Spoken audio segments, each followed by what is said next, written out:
আমি এটা কি দেখলাম? দুপুরে পড়ি আমার জ্যামও করা লাগবে। ঠিক আছে, মায়ের এলাকায় নতুন আইছে, কালকের ভিতরে খোঁজ খবর নিয়ে দেবো মনে। আজকের পর থেকে কিন্তু এই বাসার সামনে আর কোচিং এর সামনেটা দিস। তুই মাইয়ার ভিতরে কি দেখলি? জল লেগে তুই এত পাগল হয়ে গেলি? পাগল মনে মানে এই ওর চোখ দেখছো পুরো মার্বেলের মতো দূরত্ব, আর এই চোখের উপরে পড়ছে চশমা। আমি যে কই যাবো হয় যেন আমার দিকে তাকাইছে, আমার তো একটু লেগে জান্না বের হয়ে যায়নি। দোষ চল, 10টার দিকে তো কোচিং এ যাবে, আমরা কোচিং সেন্টারের সামনে যাই খারামু। পারফিউম দে আয় পড়ছে। ছেলেটা সবসময় বন্ধুদের নিয়ে কেমন পেছনে লেগে আছে, খেয়াল করেছিস? হ্যাঁ, আমার খুব বিরক্ত লাগে। তুই এত একটা এসব ছেলেদের সাথে লাগতে যাবি না, নিজেরই বিপদ হবে। এই জন্যই তুমি চুপচাপ আছি।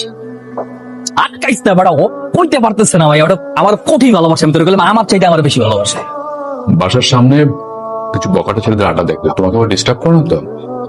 না, তবে আমি পাত্তা দেই না। এদের বাপ মারা যে কেন সন্তানদের খবর রাখে না আল্লাহই জানেন। এক্সকিউজ মি আপু, আপু একটু কথা বলা যাবে? বলেন। আপনারা তো এলাকায় মেবি নতুন। আচ্ছা, আমার ফ্রেন্ডের সাথে পরিচয় করাই দিই, ওর নাম হচ্ছে সজল। হ্যাঁ কোন মেয়েটা জানি ওই যে এলাকায় নতুন এসে না? হ্যাঁ চিনতে পারছি। আচ্ছা আচ্ছা, কি নাম তোমার? জি, মারিয়া। মারিয়া, বাহ বাহ বাহ, নামও যেমন সুন্দর দেখতো তেমন সুন্দর।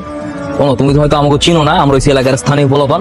আমরা এলাকার সামাজিক কর্মকাণ্ড সবসময় লিপ্ত থাকি, বুঝছো? তোমার যদি কোনো ঝামেলা টামেলা হয়, কেউ যদি কিছু কয়টা আমরা কইও, আমরা এটা দেখবো না, ঠিক আছে? জি।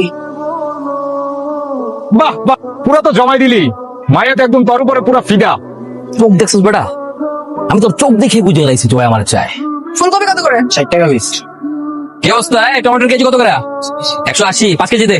আমার প্রতিদিন বাজার করতে আমার ভালো লাগে। চালু চালু। কেমন আছেন? এই তো ভালো, তোমার কি অবস্থা? বাজার করতে আইছো না?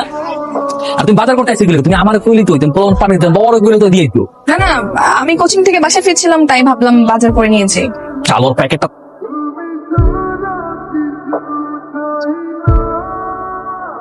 ভাই প্রেমে বললে তো ভালো লাগে গা। ভালো লাগে। দেখছিস কি বস্তির মতো বাইক চালিয়ে যাচ্ছে, বেয়াদব একটা। দেখছস কিন্তু পাক দিয়ে এলাম এমন জন্য বাইকটা বম করে চালাইছি, পুরো লাখ ফেটে পুরো ক্রাশ হয়ে গেছে গা। একদম তো কোন থেকে একটা পাক দিয়ে, হ্যাঁ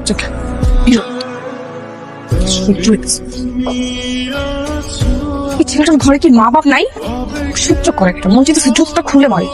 কি রে, আমার কি আইলে কইলো না? আমি তোকে কইলাম না, মাইয়া তো পুরো গ্যাস হয়ে গেছে। আর বেটা ওর সামনে যে বাইক চালাইছি, বম করে চালাইছি, তো লাফাই উঠতে পুরো ক্রাশ হয়ে গেছে গা।